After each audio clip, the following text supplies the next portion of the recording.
I sommeren 25, et halvt år efter vi flyttede til Langeland, købte vi det her fine hus lidt uden for Tranekær.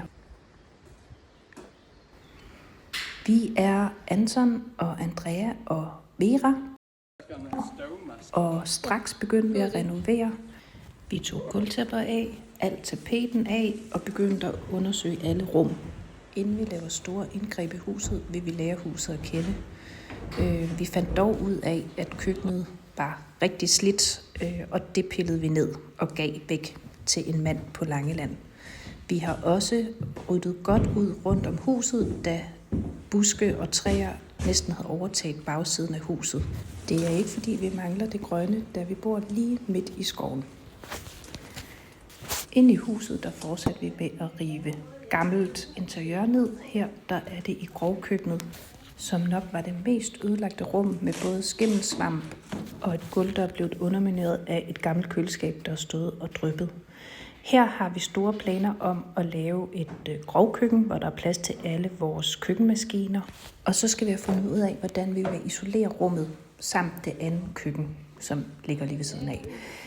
Vi kan ikke helt finde ud af, om vi skal rive hele gulvet op og få isoleret med gulvvarme og det hele, eller om vi kan gøre det på en billigere måde og ikke så tidskrævende måde. Vi er også lidt ude i, om vi skal lave planløsningen i køkkenet lidt anderledes. Tage den her dør væk, lave åbningen lidt større, så man også kan have køleskab herinde.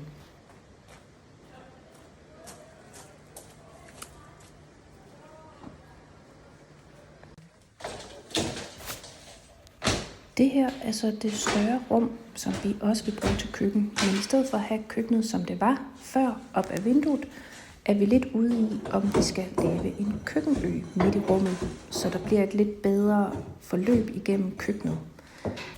Her skal vi også have isoleret både i gulv og vægge, og vi er stadigvæk også lidt i tvivl om, hvordan det skal gøres her. Vi drømmer selvfølgelig om gulvvarme, især når det bliver efterår og vinter, men vi ved ikke helt, om det er en for stor post lige nu økonomisk, så om vi skal gøre det lidt mere enkelt, eller om det er noget, vi vil fortryde senere hen. Det er så Ravnebjerghuset her, og vi er glade for, at I har lyst til at kigge med.